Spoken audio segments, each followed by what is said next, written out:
many ways, local races are more impactful to our daily lives than the presidential race. We should vote in every election, but many times people will vote in presidential elections or in statewide elections and not in local elections. But for instance, it's local politicians who decide what services different areas get. So it will impact you more directly and on an everyday basis what the local politicians do. In areas where the turnout is low, then a politician could rightfully ignore that area. Where the turnout is high, they're going to pay attention to that area. And that's to some extent why you see disparities in services between some areas and not others.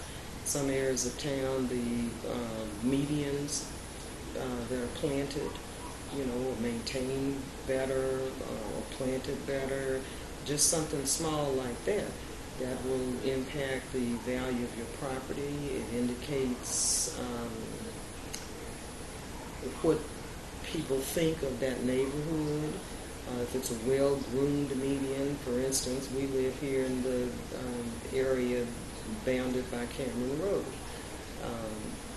There are plantings there. Are they maintained as well as in some other areas? Are the quality of plants the same? Those kinds of decisions can be tied all the way back to voting levels. I'm not saying which way you vote, but if you don't vote, your community is seen as not caring enough. So in many ways, local elections are even more important and have more of an effect on our everyday lives than the presidential election, for example. One question that people ask from time to time, because this is all governed by state law, and Texas has different law from some other states, but people who have been convicted of a felony. In many states, those people are deprived of their right to vote forever.